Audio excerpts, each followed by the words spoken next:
Yeah, thank you very much. When I was coming into the US, the immigration officer stopped me and said, "Well, you're coming here for?"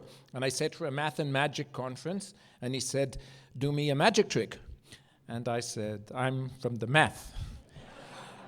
But I'll tell you what, I'll do you something. What's your date of birth? And he said, "It's the 4th of September. I said, "Oh, that's going to be a Sunday." And he checked that up, and it was a Sunday, and he was really impressed by this.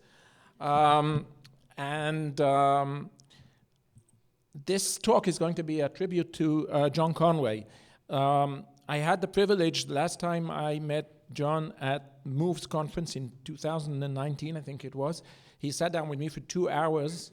He gave a presentation there about the Doomsday, and he told me that he was working on a Hebrew Doomsday for the Hebrew calendar, and the purpose was to translate from the Gregorian to the Hebrew calendar in your head. And so he explained it to me, and indeed later he actually published this. And before we get into that, the Gregorian Doomsday, this is just a reminder, tells you what day of the week is your birthday or any date in any given year.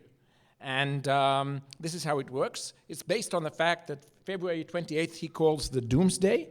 In 2022 it was a Monday. And then in each month there's a certain day which is also a Monday, a Doomsday, and from that you can work out within the month. So, and it's easy to remember because there's these mnemonics, I don't know how you say that. The 4th of April, 4th to the 4th, the 6th to the 6th, 8th to the 8th, 10th, 10th, 12th, 12th, they're all Doomsdays. And 5 to 9, 9 to 5 is easy to remember, and 7, 11, 11, 7. And this can be carried on from year to year because 365 divides 7 with remainder 1, so next year it's just going to be one day ahead. The Doomsday will be a Tuesday, and so on, and you adjust for leap years and whatever. With the Hebrew calendar, to translate this to the Gregorian calendar is very difficult. It starts out okay because there are 12 lunar months with alternating 29 and 30 days. But there are leap years in which an extra month is added, and this is to make sure the festival of Passover is actually in spring and is actually coming up this Saturday. And there are 7 years where there's an extra month added, an extra 30-day month that happens. But this is also regular, so it's not a problem once you know where you are in that cycle.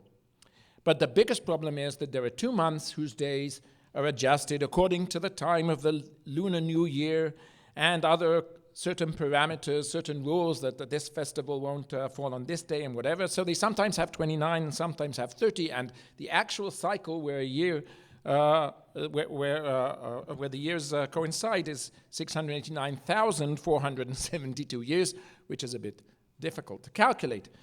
However, Conway came up with a scheme to do this and to be able to translate Hebrew dates to Gregorian in your head, and he published this in the College Mathematics Journal in 2020, one of his last papers with Agus and Slusky. And this is what you do. Very quickly, you calculate Y, G, and F. I'm not going to go through this, don't even try. You calculate the Gregorian date of the Hebrew New Year, Rosh Hashanah, which is September A plus B, etc. And you have to know for this A, B, C, D, E, and Y, and F.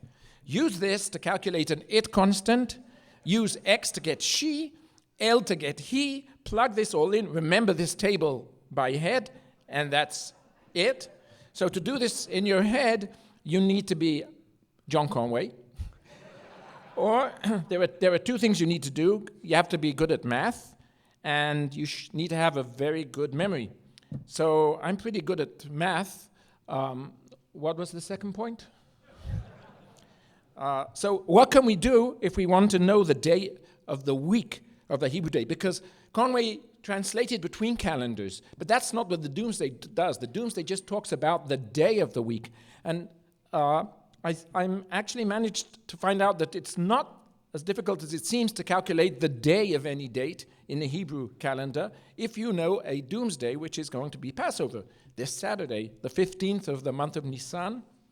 And you can calculate, you also need to know whether it's a leap year, but that's easy to calculate because that's cyclic with a cycle of 19, and you need to know the remainder from division by 19, and we're now in the year 5782, and so that's easy because 5700 divides 19, so that makes it even easier. So the Hebrew doomsday trick is tell me your birthday, I'll tell you what day of the week it will be or was. Here are some details. The doomsday is Passover.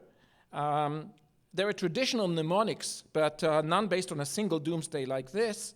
Here is one. I will not go into it because it's in Hebrew and whatever, and there is a 14 here somewhere. The zero of Elul is actually 14 as well. And you can calculate this back and forwards. So the only thing you really need to know is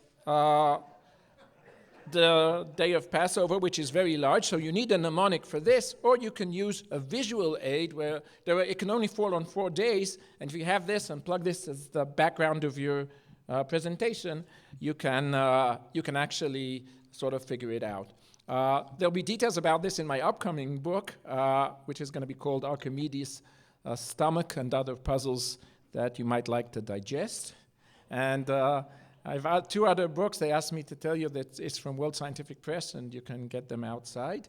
My gift exchange is not on this topic at all. It's on one of my newest recreational math courses, open courses for the public on flexagons, and it's how to destroy flexagons, cut them, and use these pretty shapes. In fact, the 2 petals in the middle flex into each other. So the frame and the flower flex into each other. So you've got that in your gift exchange. Thank you very, very much. Thank the organizers as well.